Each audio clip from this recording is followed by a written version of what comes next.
Welcome back to the videos. Hope you're all having a great week. Now, there's not been a video for a couple of weeks because we all hit burnt out.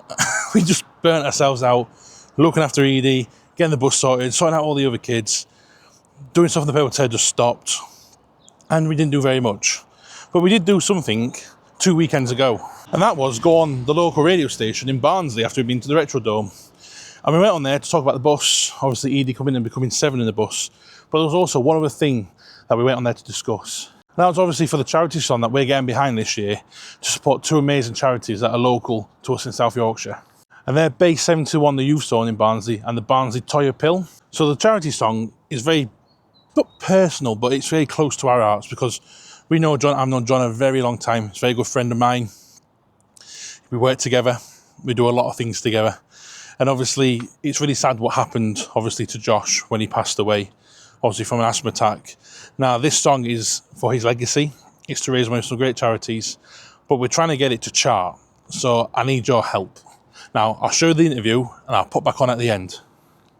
So have you heard of 6 in a bus? Have you? Do you know there's now 7 in a bus? Conrad is with us on Radio Essentials. Conrad, hello. Hello, thank you for having us. It's great to have the bus here as well, because I briefly met the whole of the family as I went on the bus this morning before the show, so that's good. Now, for anybody who doesn't know originally when it was 6 in a bus, just tell us the whole concept. Yeah, so I think it was back in September 2023. We were renting a house in Rotherham, and our landlord decided he wanted to sell up or potentially sell up and move to America. And obviously trying to find rented houses, as everyone knows, is never the easiest of things to do. So I jokingly said to Nicole one night, we should just live in the bus. And she was like, okay. So off we went the next weekend, found a bus, started converting it, and a year later started living full time in the green bus, which is outside here today. Okay, green bus. History behind green bus, please. Yeah, so it's a 1978 Daimler Fleet Line. It's got a Gardner 6 LXB engine, which is a boat engine. See, I'm just nodding. I know about these things, yeah. It's very slow. I'm sorry if anyone ever follows us. I'm crawling up hills. And on the back, it has got a sign that says, when I was older, start again. When this was built, time was slower. So when I've got top speed of 45 mile an hour, it sort of gets off with people being nice to me as they go past. But we toddle around South Yorkshire in our bus full time, parking up wherever we can fit, wherever we've got on, we'll park, which is convenient. So yesterday we came to Barnsley to visit the Retro Dome. We parked in the town centre, had a lovely weekend down there, experiencing Barnsley town with the bus and the Retro Dome, which was fantastic. It is a lovely, actually, place, a good facility as well. So who lives on the bus then, Conrad? So there's me, there's Nicole, who's my partner, and then we've got 5 daughters. So our eldest is Phoebe. We've got a set of twins, that is Poppy and Summer. And then we've got Luna. And then we've got a new addition, who is 4 weeks old, which is Edie. And Edie came into the world unexpectedly after a phone call, after Nicole visited hospital for an infection. Get out of here! You didn't know that she was pregnant? No, we didn't. So Nicole went to hospital after work one day because she had a temperature. And then 3 hours later, I get a phone call from Nicole's best friend Louise saying, there's a baby that was born in the toilet. I think you should come up. What? And I was like, it's not my baby. But it very much is. And we have a new addition. So little Edie's now living on the bus with us, hence why we're now 7 in a bus. Wow. Was that a bit of a shock for you? Just a touch. It wasn't on my bingo card for this year. No, I would imagine not. So how difficult is it to put Edie on the bus with the rest of the kids then? Easy. Is it? Everything is easy on a bus, most of the time. But yeah, we've managed to get a little crib up there, upstairs. It's nice and hot for her. It's the right temperature.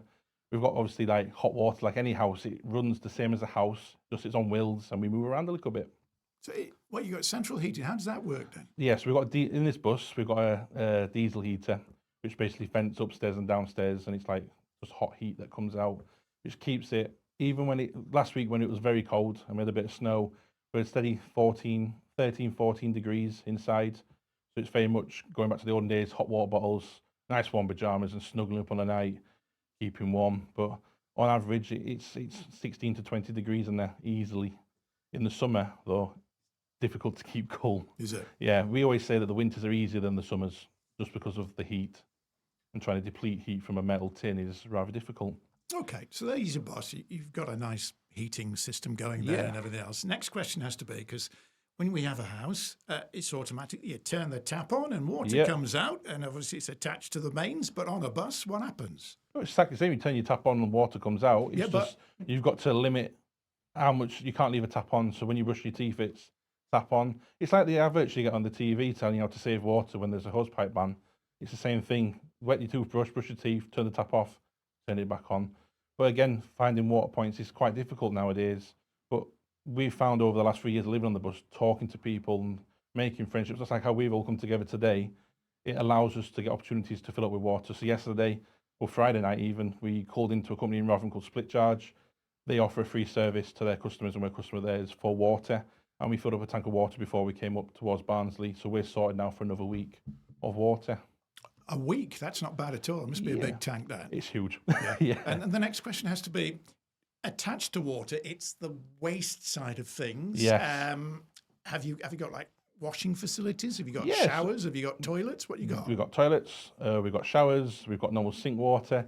All goes into a grey tank, we store that, and then when we come to a suitable location to dump said water, it goes down the drain like any normal water would in a house, just we have to drive to that location, and sometimes there's a small fee to do it. But again, coach operators are great locations to go because they have dumping facilities there. Wow. And it's again talking to people and finding these places out. Okay. Jan has been on the text and says, "Hi Howie, could you ask Conrad, do your kids go to school?" They do, yes. So it's controversially, people think that they live in their vehicles, that they homeschool. Now, we tried homeschooling during COVID and never again, ever. The thing with the bus is, me and Nicole decided that we wanted to do that for our housing situation, and the kids enjoy it, they love it, every single bit of it. But I didn't want to take their education away from them. So they still get a normal upbringing, they've got their friends, they go to school. But then when they're 16, I've not deprived them of anything except from their houses on wheels, and they can do what they want to do. And school's good for them. It lets them build friends, and again, it just gives them a bit of normality in a bit of a different lifestyle. So got more questions coming in for you, Conrad. All right. Because this is fascinating, because until I met you, I had heard about you, but I had not been on the bus to see what it's like. It's so cozy. So cozy. You've got bedrooms upstairs as well, haven't you? Yeah, so all our sort of sleeping areas are upstairs, and the kitchen's upstairs. Downstairs is bathroom and living area. I always say it's very cozy, and when you close the blinds, you don't actually know where you are. I forget sometimes where I've parked and drive to the wrong location where we've parked up when I come home from work and school. It has happened a few times. It just shuts the world off, and it becomes your own sort of oyster and like sanctuary to be after a day's work and school.